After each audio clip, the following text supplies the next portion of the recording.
All right, hello and welcome to this training. As you can see from the title, what we're going to be covering today is the 2 lines that predict your life. And as you can see from the overview, what we're going to be talking about more specifically is first the overview itself, the 2 lines, the reversion principle, the addiction problem, the shift, the review, and your action items for the day or the next few days. Now, before we get started, if you want this document along with this training, as always, make sure to join the free community from the link in the description. If you want to work with me one-on-one, then make sure to book a call, again, from the link in the description. And if you want weekly newsletters helping you improve in every aspect of your life, meaning health, wealth, love, and self, then make sure to subscribe to the newsletter from the link in the description. With that said, let's get started and talk about the 2 lines. So there's a simple mental model that once you actually see it will change the way you evaluate your entire life. Most people have never been really shown this, in my opinion, and honestly, that's a big part of why they stay stuck, confused, and emotionally reactive to things that don't matter that much in the grand scheme of things. So let me walk you through it. There's 2 lines on a graph, both tracking your life over time. And each one is telling you a very different story about where you're actually headed. Now, the first line is orange, and it represents your short-term outcomes, as you can see. The extrinsic stuff that you can see and feel right now, like your bank account this month, the number on the scale today, whether someone texted you back, whether your last piece of content performed well or flopped. And this line moves all over the place. Sometimes it's sharply up and sometimes way down. And it changes based on things that are mostly outside of your direct control, which is exactly why it feels so chaotic to live on. And if you're being honest with yourself, this is probably the line that you've been watching your whole life because it's the most visible and the most emotionally charged one. So it naturally pulls your attention whether you want it to or not. Now, the real issue is that this line feels like it means everything. It feels like a reliable signal of how things are actually going. And yet, it has almost zero predictive power over where you'll end up in 5 or 10 years. The second line, as you saw, is green, and it represents something completely different, your intrinsic value, meaning the actual quality of the skills, systems, mindsets, processes that you've built inside yourself over time. And this is the line that almost nobody tracks because it doesn't show up in your notifications or your bank account or your follower count, and so it's easy to forget that it even exists. Unlike the orange line, this one moves slowly, almost imperceptibly, and it rarely spikes or crashes, which is exactly why and what makes it so easy to ignore and so powerful to invest in. And the thing that matters most is this line is the only honest measure of where your life is actually headed because it reflects who you've become on the inside rather than what happened to show up on the outside this week. Now, think of it like a business. The real value of a company isn't how much revenue it pulled last Tuesday. It's the intrinsic value of the machine it has built, the team, the systems, the product, the reputation, the processes that generate results consistently over time. So you work the exact same way. Your real value as a person isn't the circumstance you're facing today. It's the compound quality of everything you've internalized and built inside yourself up until this point. Most people never evaluate themselves this way though, which is why they're constantly confused about why their results keep fluctuating despite all of their effort. Now, once you start seeing your life through this lens, a lot of the confusion and anxiety you've been carrying around starts to dissolve because you realize that the stuff you've been stressing over is just the orange line doing what it always does. Now, the core issue, and really the whole point of this training, is that most people spend the overwhelming majority of their attention, energy, emotion, and so on the orange line, and almost none of it on the green line. So what happens is that every good day feels like proof that things are finally working out. And every bad day feels like proof that everything is falling apart. And you end up on this emotional cycle that never actually goes anywhere meaningful. You've probably noticed this in your own life as well, where you go through phases of feeling great and motivated, followed by phases of feeling stuck and hopeless, and the cycle just keeps repeating without any real forward movement underneath it. Now, the reason is straightforward, right? When all of your attention is on the orange line, you're reacting to noise instead of building signal. And so your life becomes a series of reactions rather than a steady accumulation of something real. And the painful part is that people can stay in this pattern for years, sometimes even decades, without ever realizing what's really going on, because the orange line is so loud and so emotionally convincing that it drowns out everything else. Now, you genuinely believe you're doing the right thing by monitoring your results closely and adjusting constantly, when in reality, that hyper focus on outcomes is the very thing preventing you from building the foundation that would make those outcomes automatic. Those results will take care of themselves, typically. The cost of living on the orange line isn't just emotional instability, it's the massive opportunity cost of all the energy and the attention that could have gone into growing the green line instead. So the most important shift you can make, and the thing that honestly separates people who build real lasting success from people who stay on the treadmill, is to move the majority of your attention from the orange line to the green line. It sounds simple when you say it out loud, and in a way it is, but in practice it goes against every instinct you probably have, because your brain is wired to fixate on the immediate, visible, and emotional, and the green line is none of those things. So that's exactly why so few people actually do it, and also why it gives you such a massive advantage when you're actually willing to commit to it fully. Everything else we're going to cover in this training builds directly on top of this one distinction. So make sure it's really landing before you move forward. If you want, you can go back and replay this part of the training. Now, with that said, let's go over the reversion principle. So now that you can actually see the two lines, there's one principle that ties the whole thing together and makes the framework actually useful in practice. And this is the part that, once it clicks, tends to change people's entire relationship with both success and failure forever. And it's deceptively simple. The orange line always reverts back to the green line. Always. No matter how high it spikes or how low it crashes, given enough time, it will always come back to wherever your green line sits. So when your outcomes suddenly shoot up without a corresponding rise in your intrinsic value, that spike is a fluke and it's going to collapse. Think about lottery winners that go broke, for example, or people who get a sudden wave of attention they didn't earn through a real skill. The orange line went up, the green line didn't move, and eventually reality corrected itself.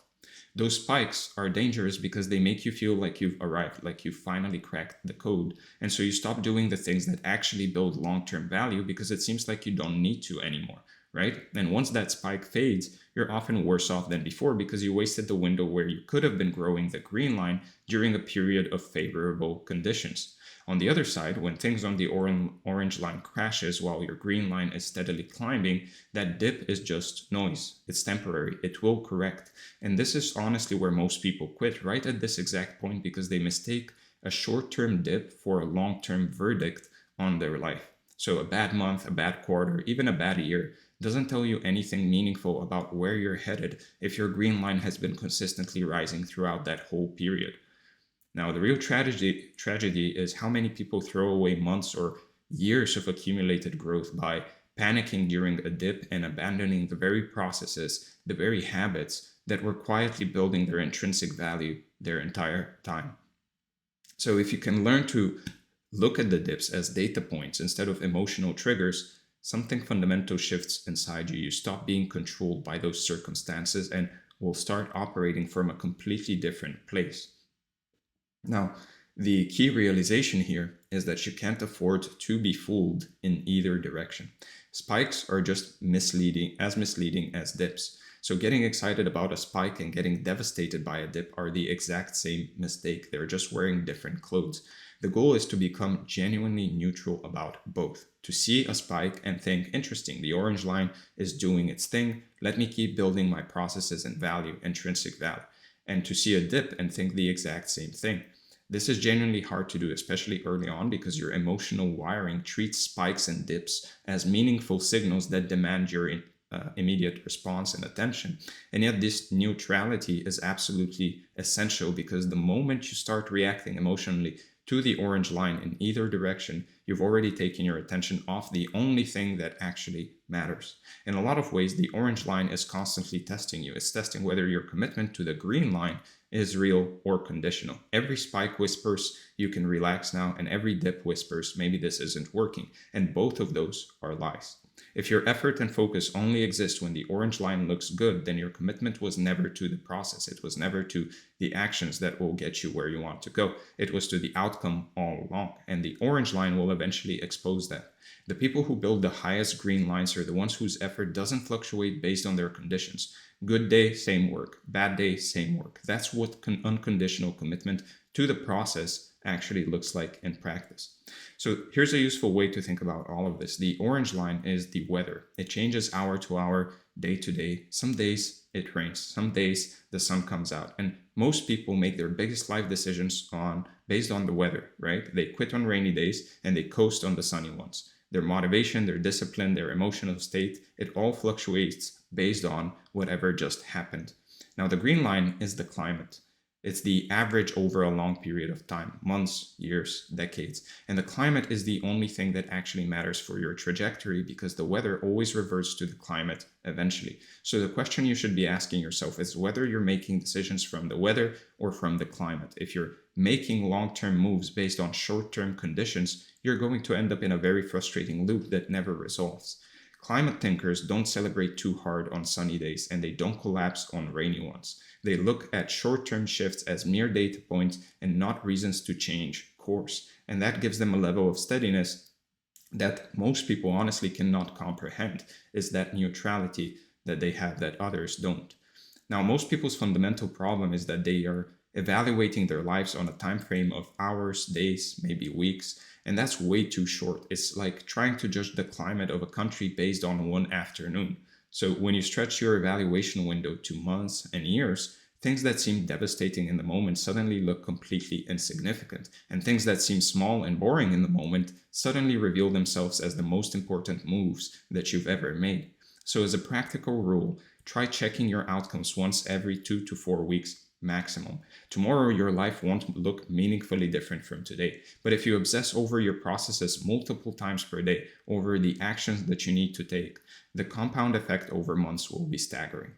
Ultimately, this whole principle is about trust in the math. If you keep building the green line day after day, the orange line has no choice. It will follow. It always does. It's not a matter of hope or positive thinking or manifesting something into existence. It's just how the system works. The hard part is that the green line moves slowly, and we live in a world that rewards and celebrates speed and instant results. So every instinct you have is going to tell you that this slow, steady approach isn't working and that you need to do something more dramatic. But if you look at the actual evidence of anyone who has built something real and lasting, whether in business or health or any other skill, the pattern is always the same. Long periods of invisible green line growth, followed by what looks to the outside world like sudden overnight success. The growth was never sudden, right? It was happening the whole time quietly underneath the surface. The orange line just hadn't caught up yet.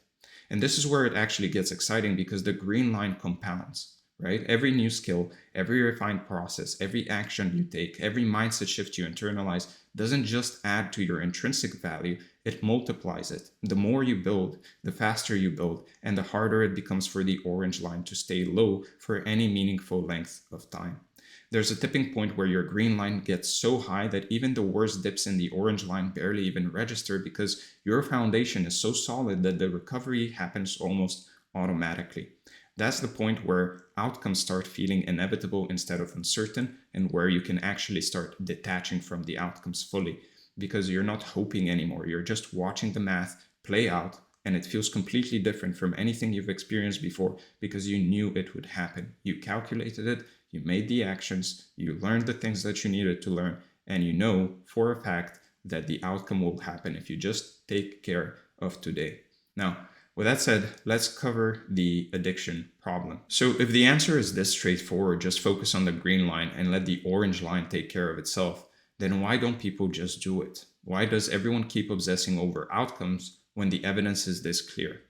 This is honestly the most important section, I think, of this whole training because understanding what keeps you stuck on the orange line is the only way to actually get off of it for good.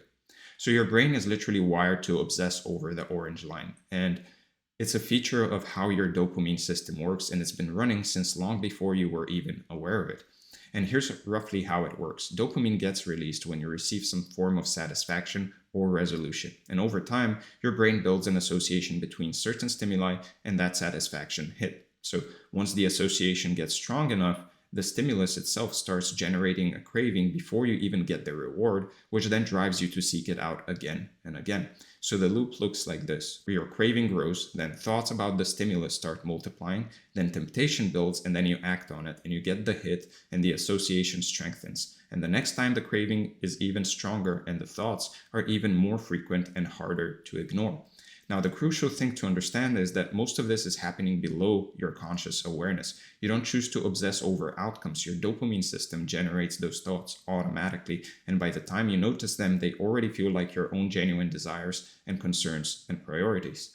Now, your dopamine system has been trained over years and years of repetition to seek satisfaction from thinking about outcomes, monitoring results, and reacting to circumstances. Even when the outcome is bad and the feeling is painful, there's a covert reward happening underneath. That's the sneaky part. Checking your results and worrying about your situation feels terrible on the surface, but it gives you a sense of certainty about where you stand. And your brain finds that deeply satisfying even when the information itself is distressing. So in a very real sense, you are addicted to monitoring the orange line. And like any addiction, the more you feed it, the stronger it gets, and the harder it becomes to redirect your attention to anything else until eventually it feels like the only way you know how to operate. So here's where it gets even more revealing. There are really two types of thoughts you have throughout any given day. Created thoughts, the ones you consciously and deliberately generate, and spontaneous thoughts, the ones that just arise on their own without you trying to or intending to have them. Now, the vast majority of your thoughts, probably 90% or more on any given day, are honestly just spontaneous thoughts, maybe even more. They just show up, and right now, for most people reading this, or watching this, the majority of those spontaneous thoughts are about outcomes, circumstances, or other people's behavior, or things that you can't control and what might or might not happen in the future. Now, this is your brain's current default mode. It's not something that you chose, and it's not something that you can directly change immediately. It's something that got programmed through years of repetitive attention and dopamine reinforcement, and now it runs on autopilot without you even noticing that it's happening. So every single one of those outcome-obsessed spontaneous thoughts is draining energy, attention, and motivation away from the only thing that actually matter, which is your processes and your actions and your green line and the daily work of growing your intrinsic value. Here's a thought experiment that really puts this into perspective. Imagine a basketball team that spends all of its time visualizing winning the championship, talking about how badly they want it, analyzing their standing in the league, crying about games they've lost, and throwing tantrums about their unfair calls, but never actually practices. Their chance of winning is basically zero, right? They can be doing all of these things, and if they don't practice, if they don't actually go and practice basketball, then they won't win ever, right? Now imagine a team that never thinks about the championship at all. They just show up every single day, run their drills, refine their plays, study film, and get 1% better at the actual mechanics of playing basketball. Their chance of winning is astronomically higher. And the funny thing is they're probably enjoying the process more too. The amount you desire something, think about it, worry about it, or cry about it has absolutely nothing to do with whether you'll actually get it at all. All of that mental activity actively works against you because it consumes the time and energy you could be spending on your own actions, which is the only thing that's ever moved the green line. What makes this even worse is that most people swing between two equally destructive states based on what the orange line is doing at any given moment. So they're either attached, super attached, or super detached. So when outcomes look promising, even slightly, you get flooded with hope, and that hope makes you anxious and clingy and controlling because now you have something to lose. You start monitoring even more closely, overthinking every signal, and trying to force things to stay on the upswing. Now, this state feels positive on the surface, but it's actually incredibly fragile because your entire emotional stability and motivation now depends on the orange line continuing to go up. And the second it dips again, you actually crash. And in this attached state, most of the actions you take are bred from need and urgency and desperation rather than genuine growth, which means they tend to be short-sighted and counterproductive, even though they feel like the right move at the time. Then when outcomes look bad, the swing goes the other direction. You become hopeless, demotivated, and shut down, and you stop doing the work entirely because what's the point? You might even convince yourself that the whole process is useless and you are foolish to try. And then something small gives you a glimmer of hope again, and you swing back to the attached state, and the whole thing repeats all the time. This tethered cycle can run for years without you ever stepping outside of it for long enough to see it clearly. Now, the thing to understand is that neither of these states produces real growth. Attached or detached, your motivation is entirely driven by external conditions, which means you can never build the kind of consistency that actually moves the green line. And there's a specific dynamic worth naming here that ties all of this together. When you consciously desire something that's outside of your control, your subconscious mind automatically confirms that you don't have it. That confirmation then generates anxiety, worry, and dissatisfaction. And the more intensely you desire it, the wider the gap between wanting and having feels, and the worse everything feels. So the very act of desperately wanting a better life is what makes your current life feel unbearable. The very act of fixating on where you want to be is what makes where you are feel insufficient. The desire itself is manufacturing the suffering you're trying to escape. And this applies to everything: money, status, health, recognition, relationships. The tighter you grip the outcome, the more miserable the process of getting there becomes, and the less effectively you actually move towards it, which is probably the cruelest part of the whole dynamic.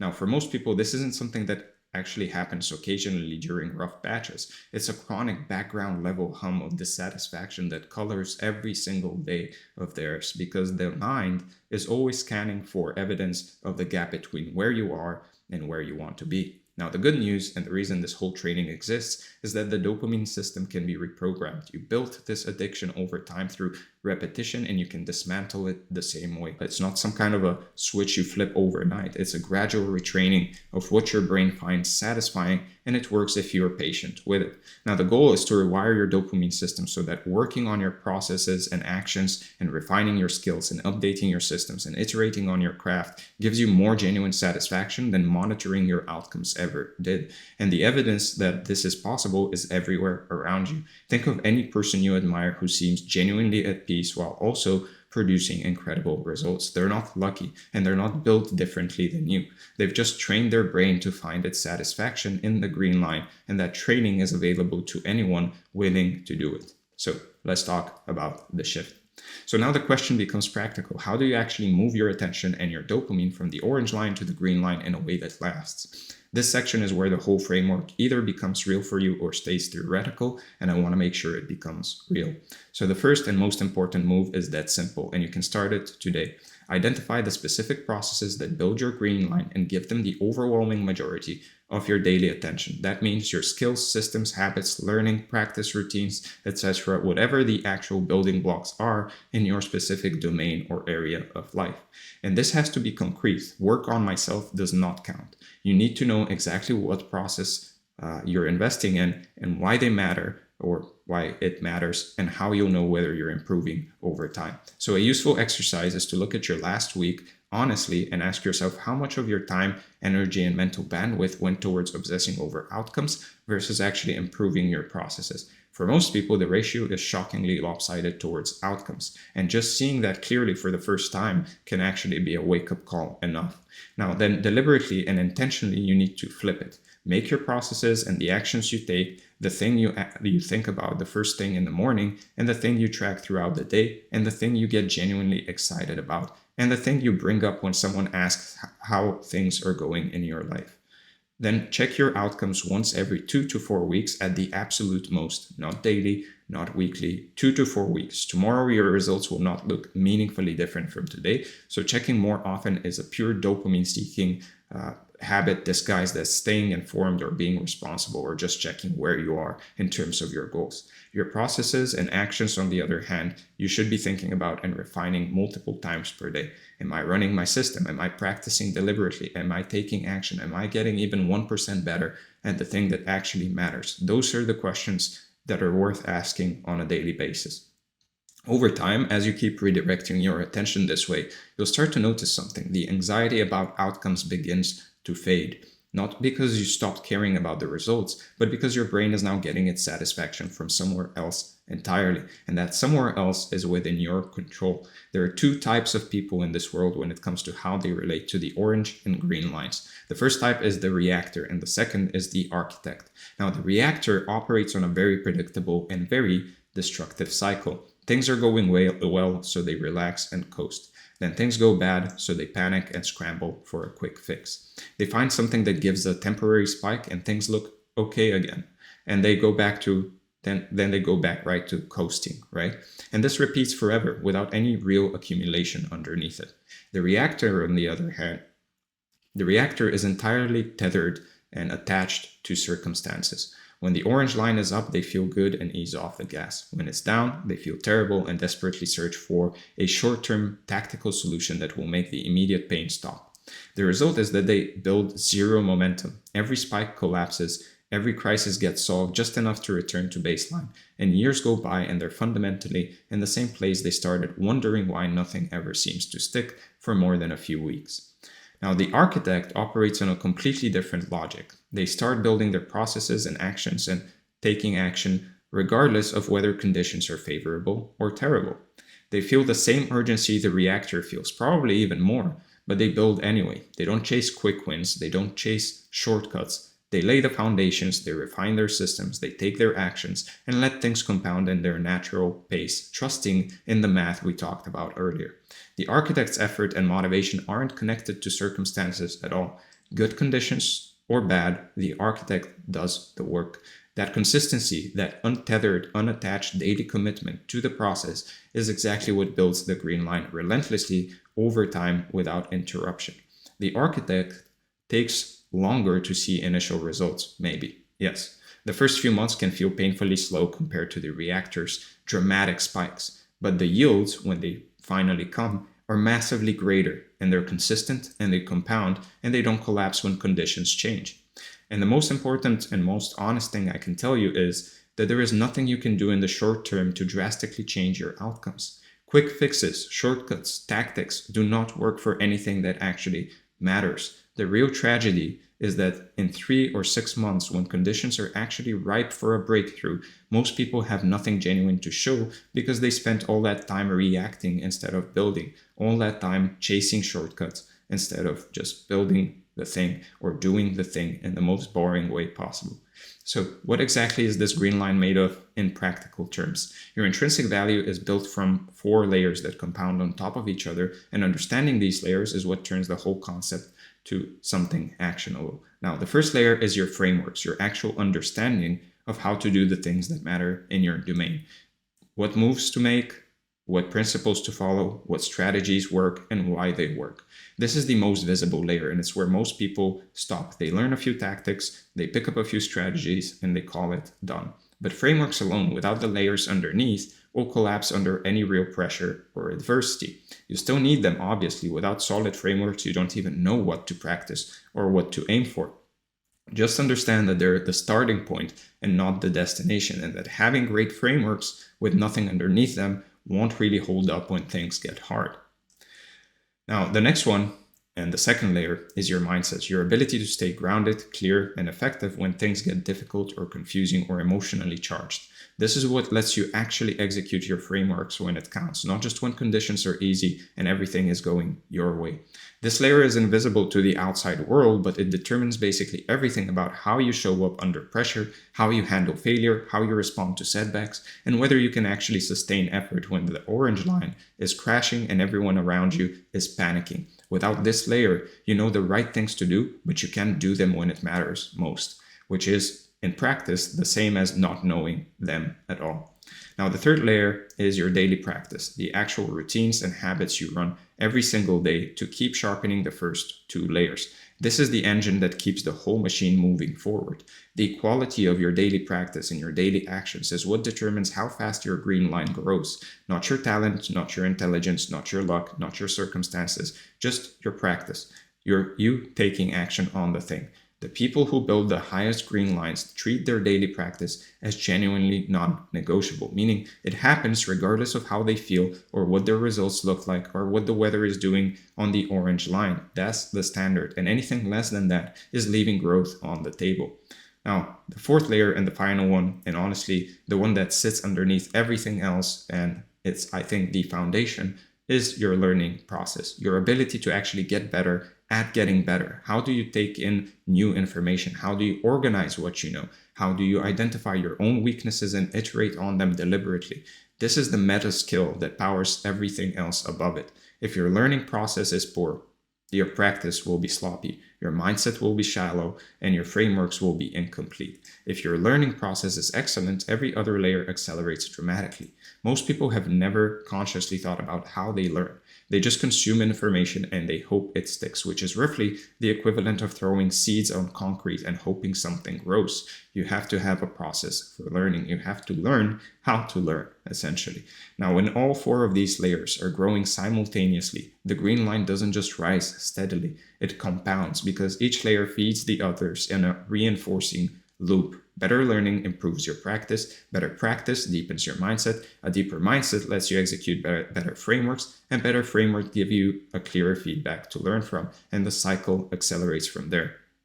Now, there's a tipping point where your intrinsic value gets so high that the orange line has almost no room to stay low for any extended period. Dips become shallow and short-lived. Recovery happens almost automatically, and outcomes start feeling less like something you're chasing and more like a natural byproduct of who you've become. That feeling when you stop hoping for results and start expecting them because you can tangibly see your own green line climbing every single day is honestly one of the most liberating things you'll ever experience in your life.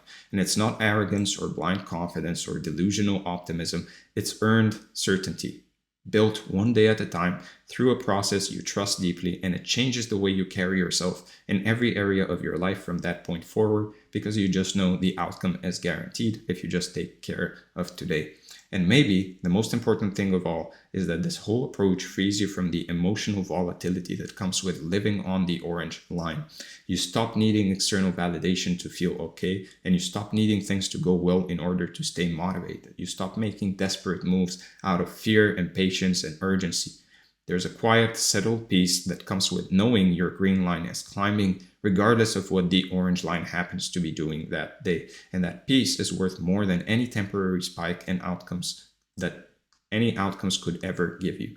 Your attention, your energy, your motivation, your emotions, all of it gets tied to something you can actually control, which is your actions. And that's where real power lives. The unwavering commitment to build something real one day at a time until the math has no choice except to play out in your favor. With that said, let's go over the review.